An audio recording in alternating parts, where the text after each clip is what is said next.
Capítulo 41. Sêmola, Moisés e o corpo de José.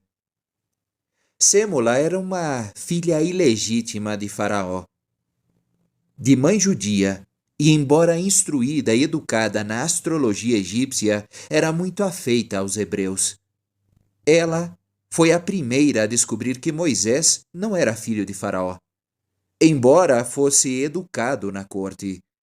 Após a morte de sua primeira esposa, Arão se casou com uma filha de Sêmola para fortalecer e prolongar a amizade e a união com os israelitas. Os filhos desse casamento saíram com os israelitas do Egito. Mais tarde, Arão teve que se separar dela para que o sacerdócio fosse de sangue hebreu puro. A filha de Sêmola casou-se novamente e seus descendentes viviam, no tempo de Jesus Cristo, em Ábila, para onde sua múmia foi levada por sua mãe. Sêmola era muito esclarecida e tinha grande influência na corte do faraó. Tinha uma protuberância na testa, como vi em antigos tempos, em outros homens dotados de profecia. Sentia-se inclinada pelo Espírito de Deus a fazer muitos favores aos hebreus.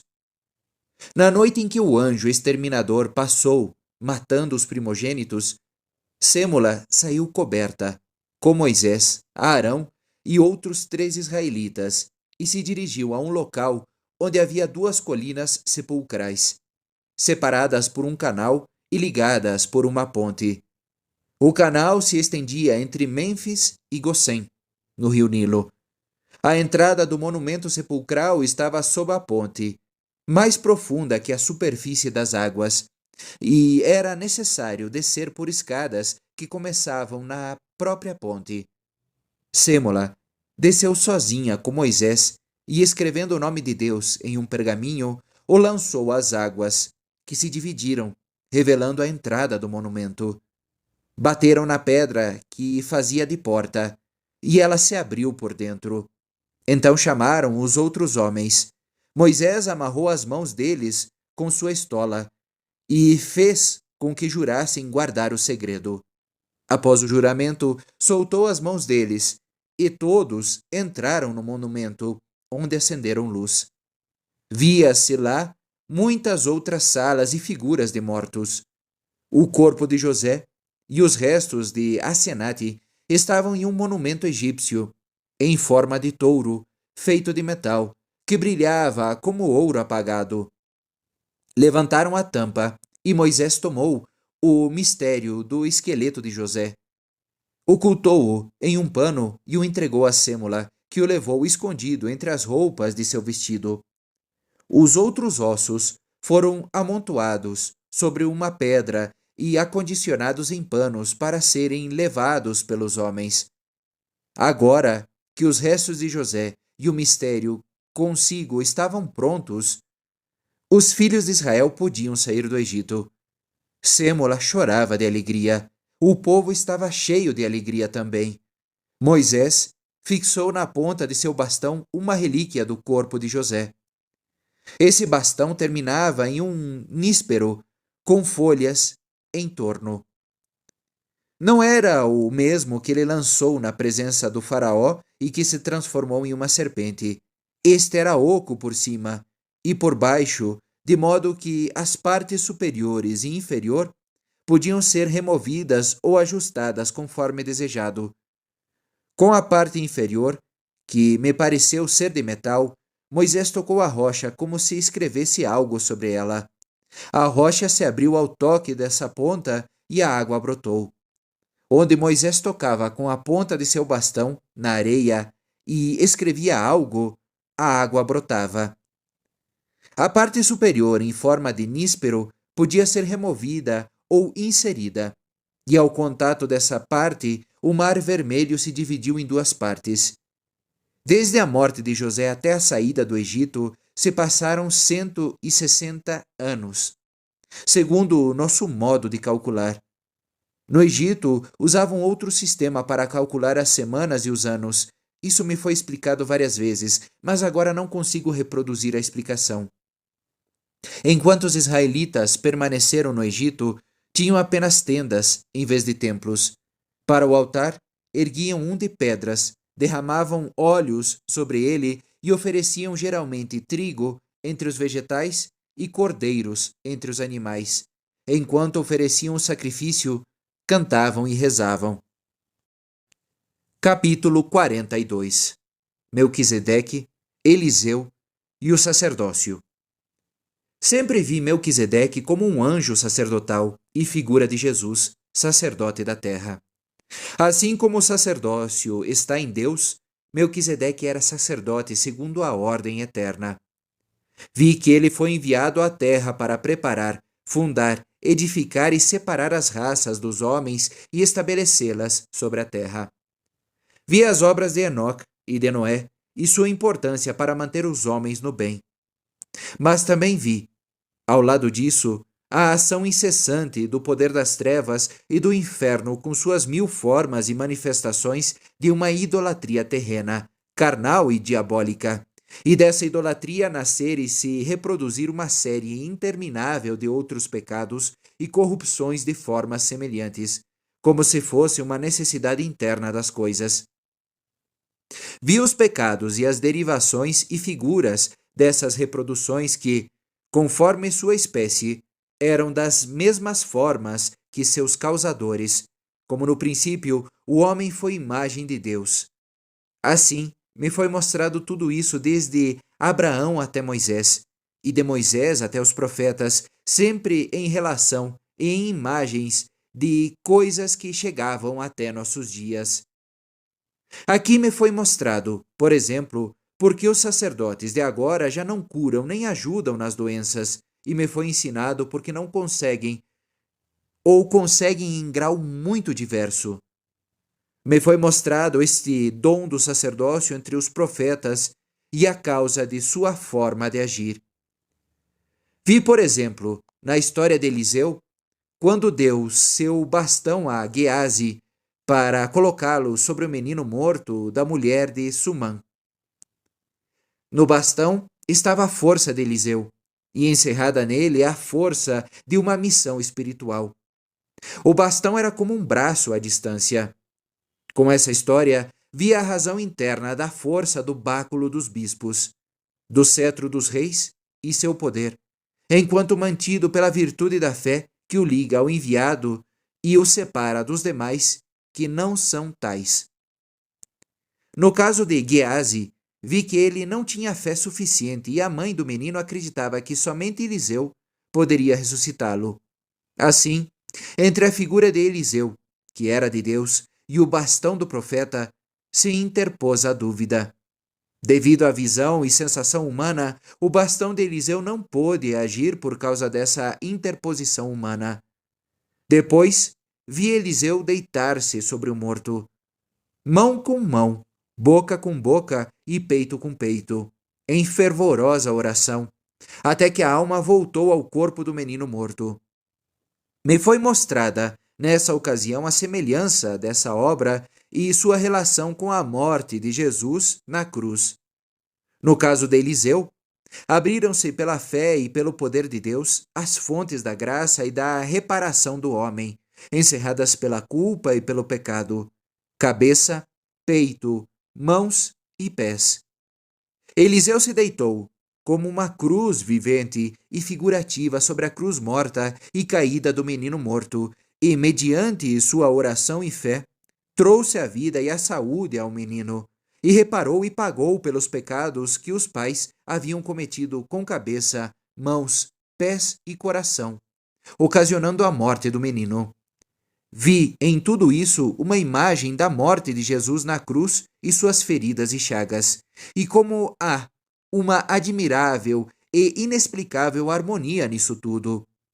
Desde a morte de Jesus na cruz, vi no sacerdócio da Igreja esse poder de reparar e curar em toda a plenitude, especialmente nos cristãos verdadeiramente crentes, no grau em que vivemos em Jesus e com Ele estamos crucificados. Se abrem em nós as portas de suas sagradas chagas com toda a sua eficácia. Vi muitas coisas sobre a eficácia de impor as mãos sobre a cabeça e sobre a força da bênção e da virtude da mão à distância. E me foi declarado e mostrado tudo isso com motivo e em relação ao bastão de Eliseu, que era o representante de sua mão milagrosa. Capítulo 43. A Arca da Aliança. Na mesma noite em que Moisés recuperou o mistério do corpo de José, foi construída a caixa em forma de sarcófago de ouro, na qual o mistério foi guardado na saída do Egito. Ela devia ser grande o suficiente para acomodar um homem dentro. Deveria ser como uma igreja para eles e um corpo. Foi na mesma noite em que deveriam tingir as portas com sangue. Ao ver a rapidez com que trabalhavam nessa caixa, pensei na Santa Cruz, que também foi feita apressadamente na noite anterior à morte de Cristo nela. A arca era de chapas de ouro e tinha a forma de um sarcófago de múmias egípcias. Era mais larga em cima do que embaixo. Na parte superior, tinha a forma de um rosto com raios de luz e, nas laterais, os espaços para os braços e as costelas. No meio da arca, foi colocada uma pequena caixa de ouro que continha o sacramento ou mistério que Sêmola havia tirado do sepulcro de José.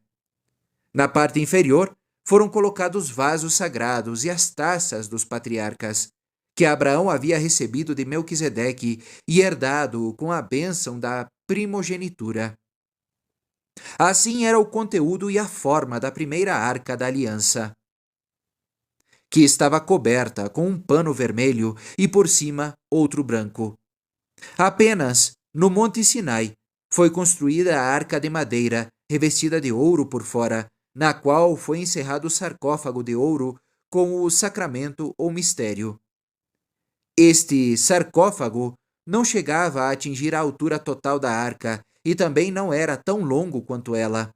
Ainda havia espaço para 2 pequenos recipientes nos quais estavam as relíquias da família de Jacó e de José, e onde também entrou a vara de Arão.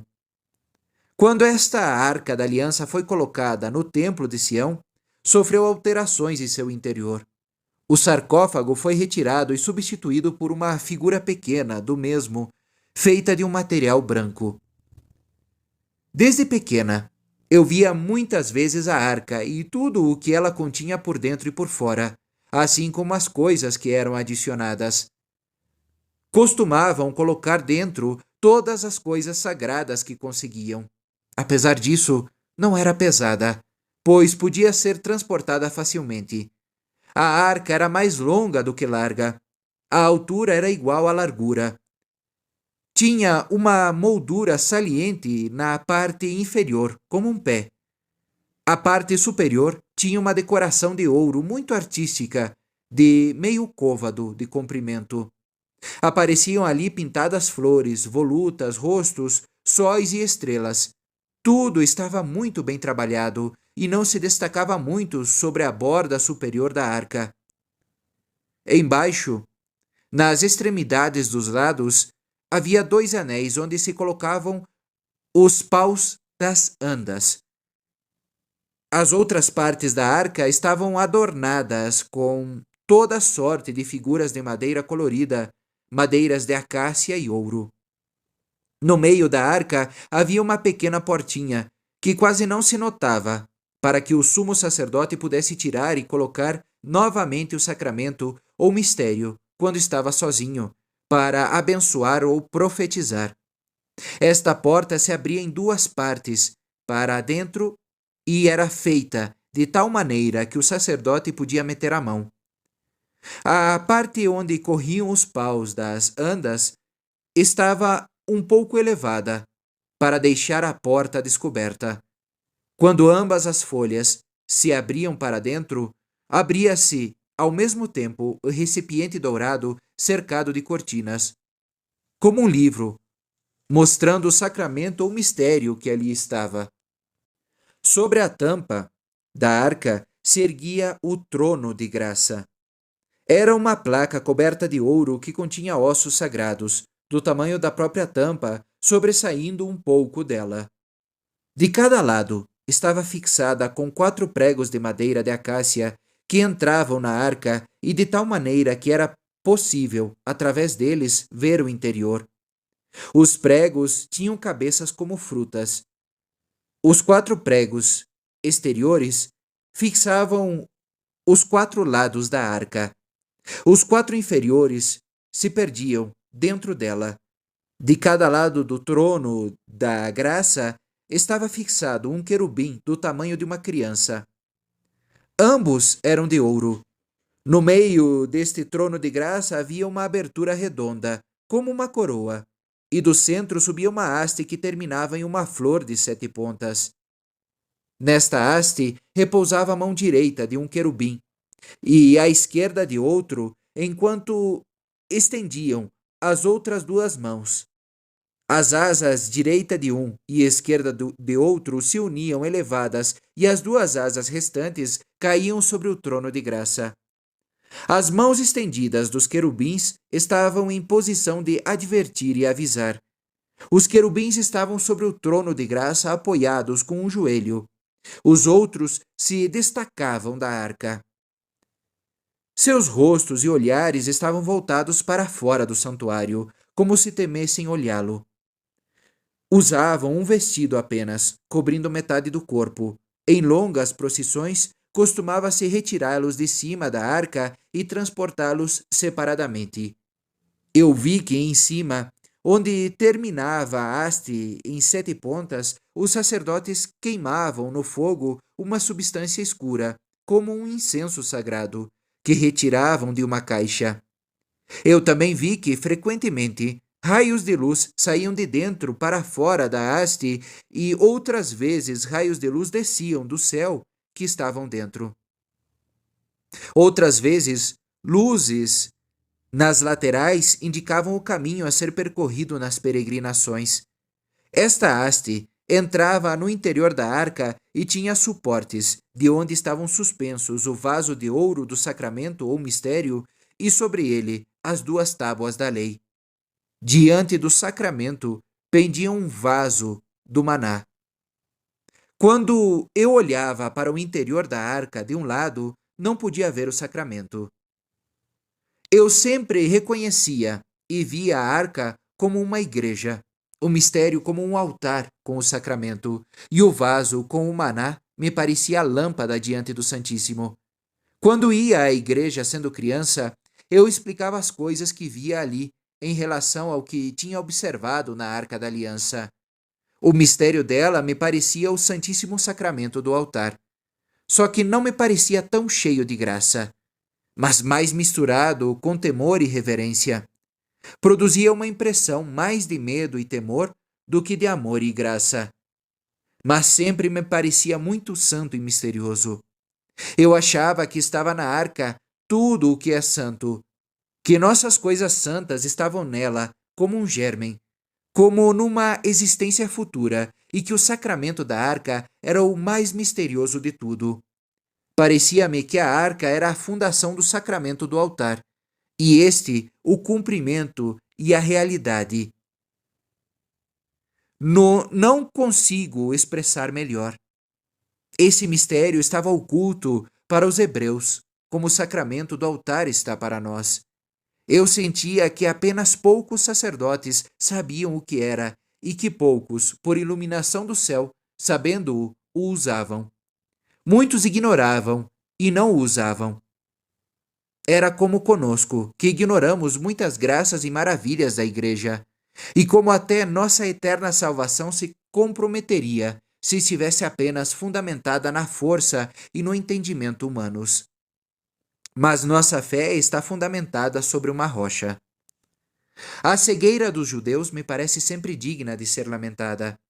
Eles tinham tudo em germen e não quiseram reconhecer o fruto desse mesmo germen.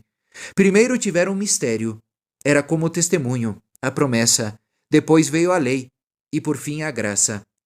Quando o Senhor falava em fichar, as pessoas perguntavam para onde tinham ido o mistério ou o sacramento da Arca da Aliança. Ele respondeu que muito já havia sido recebido pelos homens e que agora havia passado para eles.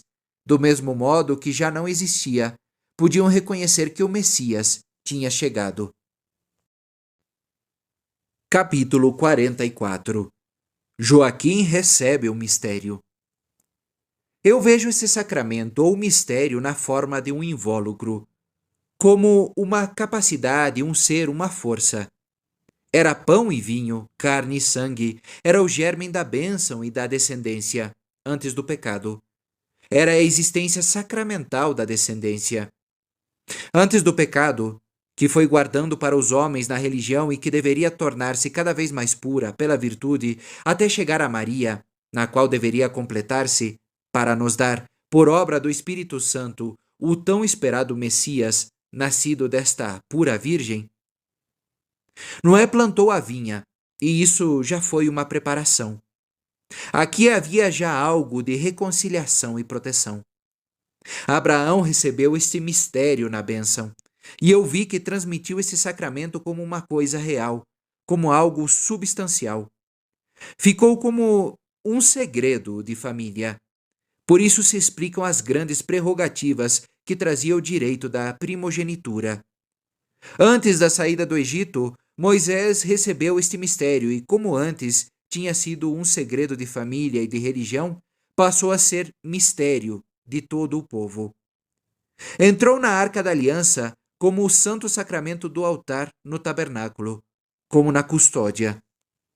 Quando os filhos de Israel adoraram o bezerro de ouro e caíram em grande aberração, o próprio Moisés duvidou do poder do sacramento e por isso foi castigado com a impossibilidade de entrar na terra prometida. Quando a Arca da Aliança caía em mãos dos inimigos ou em qualquer outro perigo, o sacramento era retirado pelo sacerdote e, mesmo assim, a arca era tão santa que os inimigos se viam obrigados a devolvê-la pelos castigos que recebiam. Apenas poucos conheciam a existência deste mistério na arca e sua força de expansão benéfica. Frequentemente, acontecia que um homem manchava por pecado e impureza a linha sagrada da descendência até o Messias, e assim, a união do Salvador com o homem era retardada. Mas os homens podiam, pela penitência, renovar e purificar este sagrado mistério. Não posso dizer com precisão se, pelo conteúdo deste sacramento, se efetuava, por uma espécie de consagração, um fundamento divino ou uma plenitude sobrenatural nos sacerdotes, ou se vinha tudo inteiramente de Deus imediatamente. Acredito na primeira opção, porque ouvi que alguns sacerdotes o desprezaram e impediram a vinda da salvação e foram por isso castigados, até com a morte. Quando o sacramento operava e a oração era ouvida, o mistério resplandecia, crescia e brilhava com uma luz avermelhada através de seu invólucro.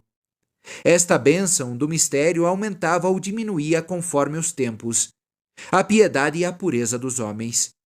Mediante a oração, o sacrifício e a penitência, parecia que crescia e aumentava em força. Diante do povo, eu o vi usado somente por Moisés, durante a adoração do bezerro de ouro e na travessia do Mar Vermelho, embora ele o mantivesse coberto, oculto aos olhos dos homens, era retirado do vaso sagrado e coberto, como se tira na Sexta-feira Santa o Santíssimo Sacramento e se leva diante do peito para abençoar ou conjurar, como se operasse à distância. Assim, Moisés libertou muitos da idolatria e da morte. Eu vi que o sumo sacerdote, quando estava sozinho no santuário, o usava, movendo-o de um lado para o outro, como uma força, uma proteção ou uma bênção, uma elevação para abençoar ou castigar. Não o pegava com as mãos, mas com um véu. Para fins santos, eu vi usá-lo mergulhando-o na água, que ficava abençoada e era dada para beber. A profetisa Débora, como depois Ana, a mãe de Samuel, em Siló, assim como mais tarde Emerência, mãe de Santa Ana, beberam desta água sagrada. Pela bebida desta água sagrada, Emerência foi preparada para gerar santamente Ana. Santa Ana não bebeu desta água, porque a bênção estava nela. Joaquim recebeu, por mistério de um anjo, o sacramento da Arca da Aliança. Dessa forma, Maria foi concebida sob a porta dourada do templo, e com seu nascimento passou a ser ela mesma a Arca do Mistério. O objetivo desse sacramento foi cumprido. A arca de madeira do templo ficou agora sem sacramento e sem mistério. Quando Joaquim e Ana se encontraram sob a porta de ouro do templo, se encheram de luz e a Imaculada Virgem foi concebida sem pecado original. Havia, ao seu redor, um som maravilhoso, como uma voz de Deus. Este mistério da Imaculada Conceição de Maria, em Santa Ana, não pode ser compreendido pelos homens e permanece oculto ao seu entendimento. A linha de geração de Jesus havia recebido o germe da bênção da encarnação do Verbo. Jesus Cristo instituiu o sacramento da nova aliança como fruto, como o cumprimento dela, para unir novamente os homens com Deus. Capítulo 45. No fim do mundo, esse mistério será revelado e esclarecido.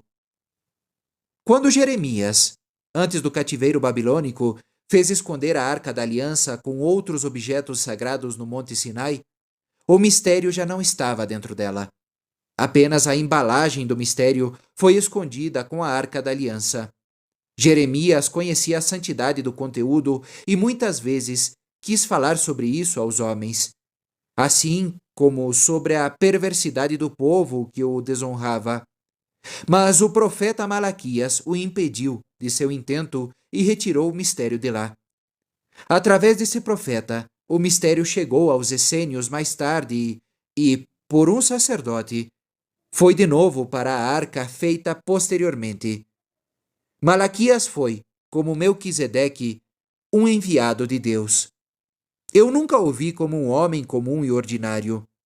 Ele aparecia como homem, semelhante a Melquisedeque, embora um pouco diferente dele, conforme exigiam os tempos. Pouco depois que Daniel foi levado para a Babilônia, vi Malaquias, como uma criança de 7 anos, perdida, com uma vestidura verde e um bastão em suas mãos, que aparentemente se dirigia a Sarepta, na tribo de Zebulon, a casa de uma família piedosa. Eles o receberam como um filho dos israelitas, perdidos no cativeiro, e o acolheram. Ele era extremamente bondoso, pacífico e amável, de modo que todos o amavam e ele podia ensinar e aconselhar sem contrariedade. Tinha muita relação com Jeremias e o ajudou em grandes necessidades com seus conselhos. Foi por causa dele que Jeremias foi libertado da prisão em Jerusalém. A Arca da Aliança, escondida por Jeremias no Monte Sinai, nunca foi encontrada. A arca feita depois não era tão bonita, nem continha o que a anterior tinha. A vara de Arão passou para as mãos dos essênios, no Monte Orbe, onde também foram escondidas parte das coisas sagradas. A tribo que Moisés havia destinado para a custódia da arca sobreviveu até os tempos de Herodes. No último dia, tudo o que está escondido aparecerá e o mistério será esclarecido, para terror de todos aqueles que o profanaram e desconheceram. Fim do primeiro livro.